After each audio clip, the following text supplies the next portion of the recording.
नमस्कार। आपकी नजरें हट के डट चुकी हैं जन जन की आवाज न्यूज भारत की ओर और मैं आपके साथ हूं अखिलेंद्र कुमार गुप्ता।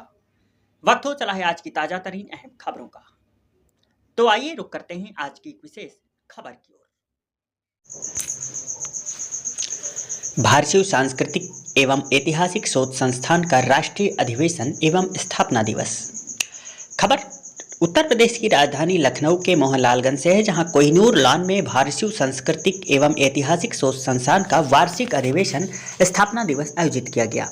कार्यक्रम की शुरुआत बुद्ध वंदना एवं त्रिशरण पंचशील से हुई। संस्था के अध्यक्ष डॉक्टर यशवंत सिंह ने संस्था के उद्देश्यों पर प्रकाश डालते हुए कहा है कि विकास के प्रारंभिक दिनों में भारतीय उपमहाद्वीप के निवासियों ने हाथियों को पालतू बनाया। इस कारण इन्हें नाग कहा गया। कालांतर में धरती पर अनेकानेक बुद्धों का अवतरण हुआ। तथागत बुद्ध ने लोक कल्याण के लिए 45 वर्षों तक लगातार पैदल चलकर अपने धम्म का प्रचार किया। इस कारण उन्हें शिव भी कहा गया। दुनिया में भारत की पहचान बुद्ध से है। भारतीय इतिहास पर जितनी गहरी छाप तथागत बुद्ध ने छोड़ा है उतना दूसरा कोई नहीं छोड़ पाया।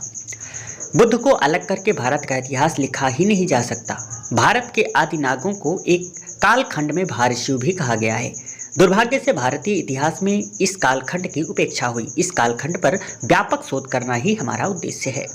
धम्म प्रचारक माननीय केपी राहुल ने अपने संबोधन में कहा कि भारत के इतिहास को पूर्ण बुद्ध काल और उत्तर बुद्ध काल के रूप में विभाजित करके पढ़ा जाए तो उसमें ज्यादा स्पष्टता आएगी।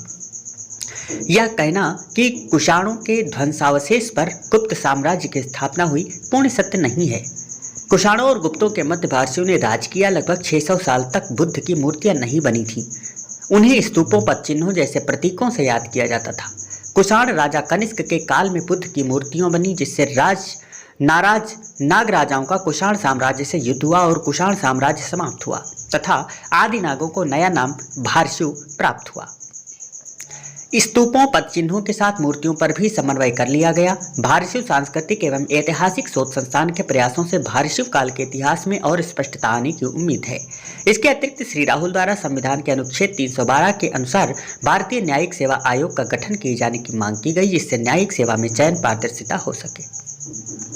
कार्यक्रम में विशिष्ट अतिथि पूर्व IAS श्री राम बहादुर द्वारा कार्यक्रम को संबोधित करते हुए कहा गया है कि संगठन भारत के बहुजनों के गौरवशाली इतिहास को सामने रखकर शैक्षणिक सांस्कृतिक गतिविधियों को आगे बढ़ा रहा है, जिससे समाज जागरूक हो रहा है। भारतवर्ष उच्च और निम्न वर्ग के दो भागों में बांटा गया है तथा समाज में अंधविश्वास पैदा कर निम्न वर्ग को उपेक्षित रखा गया है, जिससे देश की प्रगति बाधित हो रही है। SC ST एवं OBC को हजारों जातियों में बांटा गया है, जिन्हें एकजुट होकर आपस में रोटी बेटी का रिश्ता कायम करना होगा, तभी देश से जाति विनाश संभव हो सकेगा।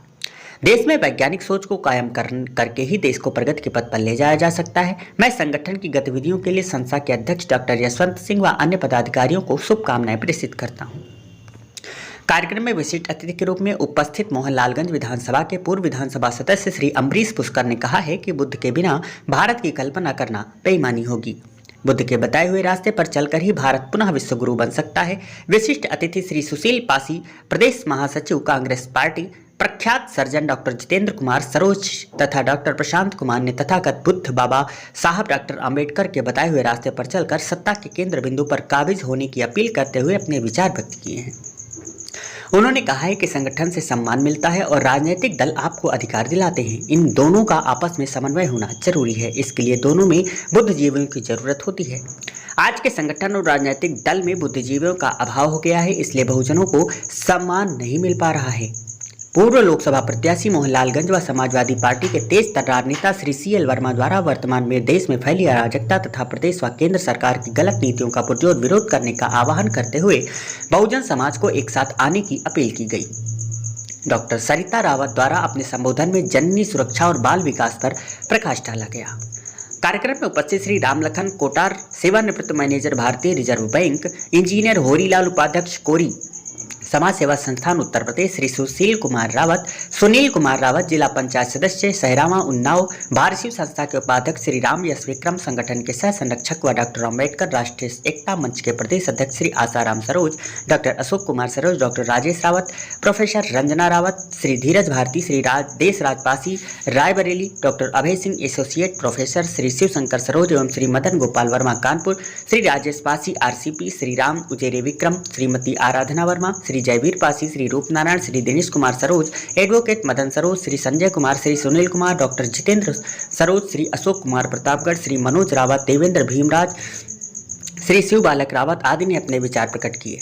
कार्यक्रम का संचालन संस्था के कार्यकारी अध्यक्ष डॉक्टर जितेंद्र कुमार सरोज द्वारा किया गया। कार्यक्रम में देश एवं प्रदेश के अनेकों कार्यकर्ताओं एवं पदाधिकारियों तथा अन्य जनमानस भारी संख्या में उपस्थित रहे, जिनका स्वागत एवं अभिनंदन संस्था के अध्यक्ष डॉक्टर यशवंत सिंह द्वारा किया गया। जन जन की आवाज न्यूज भारत से हमारे विशेष संवाददाता श्री निर्मल कुमार शास्त्री की खास रिपोर्ट। इस खबर में फिलहाल इतना ही, मिलते हैं इसी तरह की अन्य बड़ी खबरों के साथ। तब तक के लिए आप देखते हैं जन जन की आवाज न्यूज भारत और हमें दीजिए इजाजत। नमस्कार।